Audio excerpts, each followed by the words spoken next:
Coming up next on Arizona Horizon, we'll look at the political fallout from the debt ceiling and government shutdown fight. We'll also look at how the deal was reached that ended that fight on Capitol Hill.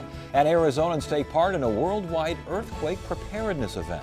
Those stories next on Arizona Horizon. Arizona Horizon is made possible by contributions from the Friends of Eight, members of your Arizona PBS station. Thank you. Good evening and welcome to Arizona Horizon. I'm Ted Simons. President Obama says there are no winners in the fight over the debt ceiling and government shutdown, but how much will that fight impact upcoming elections? ASU pollster Bruce Merrill is here to look at potential winners and losers from all the drama. Good to see you again. Good to see you, Ted. Speaker Boehner, his quote after all this was over, "We fought the good fight, we just didn't win." Does most of the Republican Party consider this a good fight? No, the party's seriously divided. Even before this all started, remember Karl Rove was saying that the far right of the party could cause a terrible split in the Republican Party and cost them election seats coming up in the next election. So I think you're going to see a party that is going to be divided. It's going to be divided nationally and in Arizona. It's in Arizona as well, because Sure. Arizona's pretty solidly red right now. It's pretty solidly red, but we're talking about within the Republican Party. Gotcha. What's happened in the Republican Party over the last 10 or 12 years is the right wing of the party, particularly the Tea Party people, have really driven many of the more moderate Republicans, frankly, almost out of the party. And with this rift now, it may very well be that you will see increased conflict between a more developing moderate wing in the Republican Party compared with the right-wingers that control the institutional party. Well, with this battle, did the Tea Party gain more influence or lose some influence? It depends on what your frame of reference is. Keep in mind that the interesting thing is that the Tea Party people did not represent the majority of people in America, but they only have to represent the people in their own particular districts. And in those districts, these people are going to be seen as heroes. It's actually going to help them because we've got this situation where you have 435 individual constituencies. And it really doesn't matter what the national interest is. If you want to get reelected, you better understand and espouse the interests of the people in your district. And in Arizona, is that the case as well? Sure. I don't think enough has been made of it. Keep in mind, in Arizona, our 4 Republican congressmen were right involved in this split, this being very somewhat negative towards what was happening in the country. And what's particularly interesting to me, while all of the Republican congressmen were actually more supportive of what was going on with the Tea Partiers, at the Senate side, John McCain has been very vociferous, saying this was a mistake. These guys, I told them that they could not win with this strategy. They didn't win, and they won't win in the future. And the strategy initially was to defund and get rid of the Affordable Care Act. With that in mind, with all of this going on, what happens to efforts to destabilize Obamacare? Well, Obamacare probably isn't going to go away, and as more and more people get onto Obamacare and they get the benefits from it, it's going to be harder and harder to really make big changes. Now, I think anybody feels that we could do a better job. The bill needs to be improved. The service needs to be improved, and it will be. But I think, Ted, one of the most significant things that I hope there's more discussion about is this wasn't business as usual. I mean, there's always been, since the beginning of this country, states' rights people, Tea Partiers, et cetera. But what was different about this to me is one of the most basic values that we've taught, and you probably remember when you were a kid in grade school, that the electoral process is one where we have fights during the elections. The majority wins, and there's kind of a responsibility for the minority to support the majority position until the next election. What happened this time is a small group of extremists said, we're not playing that game anymore. We're not waiting till the next election when we fight this out. we want our way right now. And I think they frankly made a mistake. Well, how did we get to the point where a small group of extremists can have this much influence and can basically say either I get my way or I shut everything down? Well, it has to do partially with the rules of the Senate and the House and the power of somebody like Boehner. But it also has to do a lot with the media. I mean, the media loves this kind of conflict. I mean, and whether or not this is going to affect the candidates individually a year and a half, 2 years from now, it depends on what media crisis exists a year from now. I mean, if the election were held today, it would have hurt the Republicans badly. Mm-hmm. But who knows what the next media crisis is going to be a year and a half from now. And who knows who the next face of both parties will be. Obviously, the Democrats have a president in office, and they have Hillary Clinton, kind of a lady in waiting there. Mm-hmm. Who is the face of is Ted Cruz the face of the Republican Party right now? No. And the reason, in fact, what's happened is that you have to keep in mind that while the Tea Party is a very small percentage of the Republican Party overall, and even in Arizona, I've done research where my estimate is that even among registered Republicans in Arizona, about 15% are hardcore Tea Partiers, and about another 15% are supporters of the Tea Party, but not in an extreme way. So even in the Republican Party in Arizona, the Tea Party is not a majority of Republicans. Most voters in Arizona and the nation are moderates. And that's one of the interesting things that we've seen through this conflict in the leadership is the leadership is very extreme, where the mass public is pretty moderate. The moderate people aren't being represented in this battle at all. Very quickly, I'm going to give you some names. Give me a quick profile of how they came out of all this. John Boehner. Well, within the organization, he probably came out all right, in the sense that he's still speaker, and it's very hard to unseat a speaker. Mitch McConnell. I have a lot of admiration for him. He's running in an area where he's got a tough Tea Party opponent in the primary, and yet he came out and was, along with the women, was probably the person that brokered this deal. You have to respect him in that he did what was the right thing to do rather than just worrying about getting reelected. Harry Reid. Harry Reid is Harry Reid. I mean, his expression hasn't even changed over this period, and Harry Reid, it depends on what happens with the Democratic Party in the future. Nancy Pelosi. Nancy Pelosi's Nancy Pelosi. I don't think you could change either of their images very much. Last one, President Obama. Well, you know, he's an interesting person in that he did stand up for what he believed, and you got to keep in mind that this Affordable Health Care Act is his legacy, and he really was fighting for the most important part of his administration, and you kind of have to admire that he stood up for it. So are we going to go through this whole song and dance again come January and February when government shutdown and debt ceiling come back up again? I wish we could say that we weren't. My guess is that we will, because I can't see any reason. If you listen to the Tea Party people, they don't accept the fact that they lost in this election, this outcome. They're ready to go again, and I think we're going to have a lot of conflict in another 3 months. Bruce, good to see you. Thanks for joining us.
How exactly did Congress finally agree to raise the debt ceiling and get the federal government back up and operational? For some insight on that, we welcome Patrick Kenny, the Dean of Social Sciences at ASU. Political science, kind of our go-to guy there. Good to see you again. Nice to see you. What was the actual deal here? What was agreed to? So what was agreed to, first of all, was to open both the government and to allow the government to continue to borrow money. So those two things. Push those into the next year. And then secondly, I think there was a very minor time delay in one minor aspect of the Obamacare, and that is a little bit tighter verification when people start to come on. And how did the deal finally get done? Give us kind of the machinations here. What happened? So I think the reason we finally got a deal, first of all, was that both sides, there were majorities in both houses, both the House and the Senate, who could have voted to open the government all along. Okay, but the Speaker of the House did not want to bring any kind of vote before the House that did not have a majority of Republican support. Why is that? This is the Hastert rule. The Hastert rule, right, which is named after Speaker Hastert, and it kind of comes during this time of real difficult negotiations between the parties. He's Speaker about a decade ago or so. And because the speakers owe to their own party at least to bring legislation that has the balance of support or the majority support in their party. So it's in their interest and the interest of the cohesion of the party is why they try to do that. Okay, so basically the Speaker could have voted on this all along, but because he didn't have a majority in his own party, never allowed it to happen. Correct. Right. What happened in the Senate here? What was going on over there? What was going on? So both parties, I think, had enough individuals that didn't want to see this happen, right? There's both short and long-term consequences to this, both to the economy, to our standing in the world, with voters, with citizens, right? So they didn't want to see that happen. On the Senate side, the reason it probably got brokered a little easier than it was going to be on the House side is there are a few more moderate Republicans in the Senate, in particular women, who started negotiating, women senators, who started negotiating with some of the Democratic senators, and that deal started to take shape. And so we basically had, it sounded like Mitch McConnell actually made the call to Harry Reid and said, let's get the ball rolling. Right, here. exactly, right. And a lot of pressure was mounting on both parties in particular, right? The polling was showing drops for both parties in approval, Republicans sharper than Democrats. But also I suspect there was a lot of pressure from typical constituents that support the Republican Party. Business, small and large, corporate support that wanted this deal to get done. And it sounds like, again, anti-fraud measure was included, maybe a small hike in the debt ceiling, shorter continuing resolution here as far as the government. But again, critics will look at this and say, that all could have been handled weeks ago. Yes, exactly, right. So what you had was a tactic by the Republicans in the House, right, to try to get some changes in Obamacare and in the Affordable Care Act. Right, they're in the minority across the House, Senate, and the presidency, right? They control one of the institutions.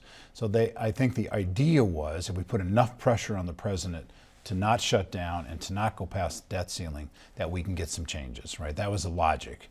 And most people don't think that logic ever was going to play out, all right? That the president just wasn't going to go along with this, let alone the Democrats in the Senate. Well, and it was logic based on what, again, critics of the move called like a hostage-taking situation. You're basically saying do this or else. Right, that was the argument they made. I think both houses of Congress have this ability to do this to one another, right? Because of the way the system is set up. So I think of it more as like a lever, right? There was leverage. They wanted some leverage. They know they weren't going to get these changes otherwise, so they thought if we put leverage on these two really important things, shutting the government down and the debt, we might get some movement on it. But most people didn't believe we would see any movement. Let me just follow one thing in particular, in that the president, I can't imagine an executive, Democrat or Republican, yielding to this kind of pressure, right? That's very hard for a president to negotiate under those kinds of circumstances. So I didn't think at any, let alone whether it was on Obamacare or not, to have the House of Representatives saying to the president, you either do this or, is a very difficult time for the president to negotiate. With that level of leverage, if you will, I've asked this before, have we seen, this seems like a recent phenomenon. Obviously we saw this in the 90s with do this or else, do this, but the or else this time, and again not too long ago, includes the debt ceiling, which includes perhaps a default, which certainly includes some instability and some problems in the world and the U.S. markets. Have we seen things get that, even as leverage using something like that? Right. That's unusual, right? We saw it. It started in the 80s, really, where you saw that the deficits, the yearly deficits, started to increase during the 80s, and so they had to move that debt up more than they wanted, and that's kind of continuing on. So we always had these negotiations where the budget could be used to select different priorities, right? The spending around these programs. What is more dramatic now, I think, all right, is the parties are so far apart on these attitudes about what they want to do. The two parties are so far apart that you get these kind of dramatic tactics, and that's, I think, what's going on. So last question here. Obviously the tactics are designed to get something, to win something. Right. By delaying this, by stretching this out and getting what you wound up getting, did the Republicans get momentum? Did they get a small W win, a small L lose? What was gained by all of these weeks of fussing and fighting? Right. I don't think they probably gained virtually nothing on this, and the Republicans, and probably lost in standing to the vote. And I think one of the reasons for that is that the cost of this tactic, shutting the government down, whether we do financial costs, whether we do our credibility around the world, on citizens, is pretty significant for what they could have gained, right? The gain we always knew was going to be pretty small. The Senate Democrats weren't going to go along with it. The Democratic president was not going to go along with this. So there's a lot of costs for what was potentially there to gain, probably. With that in mind, real quickly, would you be surprised, again, these things are only going until January and February, would you be surprised to see the same tactics brought up again? I would not be surprised to see that. I think we've been seeing it. However, I think politically, it's way less likely in that shorter term. I think there was enough damage done to the parties that there should be some negotiation between now and then, between the president and the Democrats and the Republicans, to avoid that. But I would not be shocked, let's put it that way. All right. Good stuff. Thank you so much for joining us. We appreciate it. You're welcome.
Millions worldwide practice how to drop, cover, and hold on during an earthquake preparedness drill today. Arizonans took part in the event too, even though the state isn't known for devastating quakes. We're joined now by Michael Conway, Chief of the Geologic Extension Service from the Arizona Geological Survey. Good to have you here. Ted, thanks for having me on. What exactly happened on 10/17 at 10/17 this morning? Well, across the western United States, there were a number of states that participated in this. A number of people in the neighborhood of millions, and in the state of Arizona, 116,000 people dropped to the ground, found cover, and held on to that cover to simulate what would happen in the event of ground shaking. And again, 10/17 because of? Well, in this particular case, it's every Thursday. It's coming up every Thursday in mid-October. And the rationale behind the 10:17 a.m. Time is that this is really targeting school kids, school-age kids. We're working a lot with the K through 12 community. And I thought it was because of the San Francisco earthquake on October 17th. Last year it was 10/18. It was, okay, and I would have been really confused about there that. You go. So school kids, university, who else took involved? Who was involved? There were businesses involved, there were healthcare folks. I think the hospital in Yuma was involved. There's a number of people. This is only our second year. We've been growing it. We were at 60,000 last year. We're at 116,000 this year. So we're going to continue to grow this and make it a statewide event. And it's designed to do what? It's designed to teach people what to do in the event of an earthquake. All too frequently, if the ground starts shaking, the first response, the immediate response is for people to get up and run away, run out of the building. That's not what you should do. If the ground starts shaking, if you're indoors, drop, find some cover, and hold on to that cover. If you realize what's going on. If you realize what's going on, that's exactly right. Because a lot of times earthquakes start, you don't know what's happening. By the time you realize what's going on, it's well through the process. You bet. Let's talk about Arizona, because obviously we don't do many topics on earthquakes here on this show because we don't get a whole heck of a lot of them. But we are in maybe small E earthquake country? Yeah, we get about 100 earthquakes a year. Most of those are in northern Arizona, and most of them, you're absolutely right, most are small. But we have a number of faults in the state. There's a potential for large or to moderate to large earthquakes. So we could see those. They're not going to happen with any great frequency, but it doesn't have to happen frequently. We have a map of, this is, I believe, are these the fault lines here we're seeing? These are the fault lines. These are quaternary age faults. That is, these are faults that we've identified as active faults in the state of Arizona. You'll see that the majority of them are up in the northern Arizona area. It's called the Northern Arizona Seismic Zone. That's where most of our faults are. But keep in mind, of course, that Yuma's only 40, 50 miles from the San Andres Fault. And faults have no respect for political boundaries whatsoever. And we've also learned that, you know, a fault many, many, many miles away can do a certain amount of damage a long way away if those, you know. That's right. The seismic waves generate outward in three dimensions from the epicenter, and they move outward at a very rapid pace, so that an event that occurs on the San Andreas Fault will be felt in Yuma within just a handful of seconds. Now, as far as fissures are concerned, I know there's a map of fissures as well. Difference between a fault line and a fissure?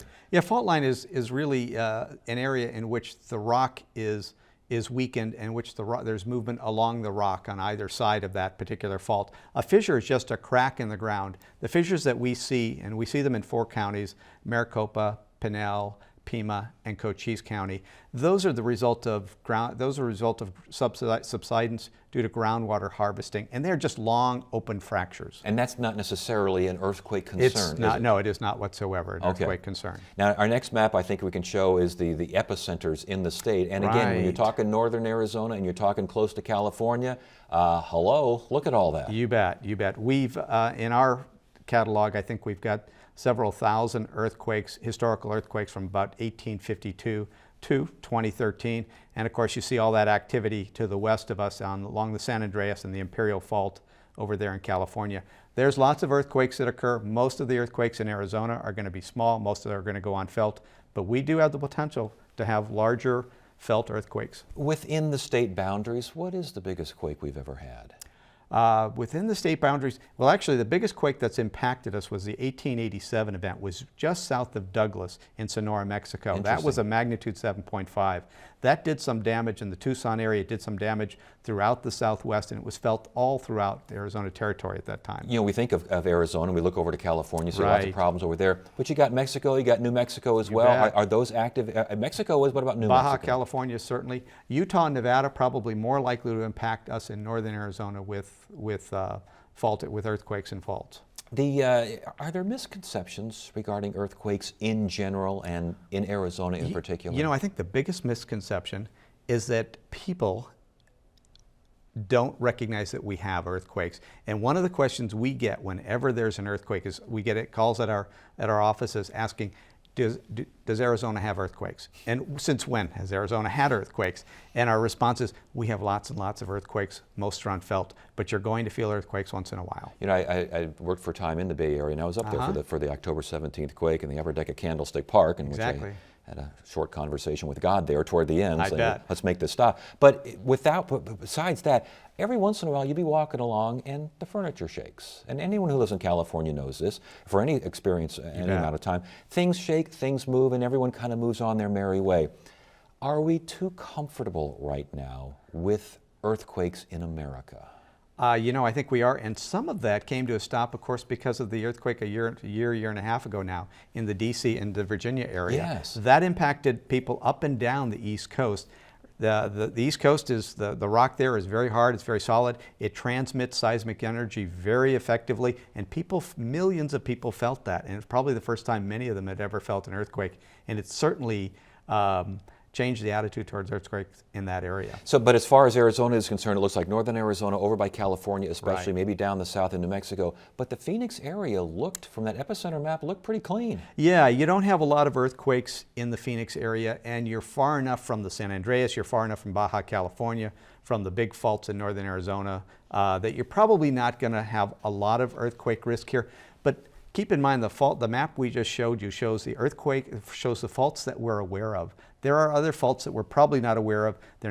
They don't rupture frequently. They're very sparsely distributed. But there are going to be faults that we're not aware of that are going to rupture in the future. Yeah, and they're going to say hello in a big way, They are. perhaps. But as long as we know to drop, cover, and hold on, which You is what bet. today's event was all about, we should be in relatively good shape. And we had 81,000 kids participate today in Arizona who know a little bit more about what to do in the event of ground shaking now. Oh, that's fantastic. Hey, good to have you here. Thanks for Hey, joining Ted, us. it was great to be here. Thank you. Friday on Arizona Horizon, it's the Journalists Roundtable. An appeals court blocks the state's new higher campaign finance limits, and the executive director of the Arizona Medical Board is fired. Those stories and more Friday on the Journalists Roundtable. That is it for now. I'm Ted Simons. Thank you so much for joining us. You have a great evening.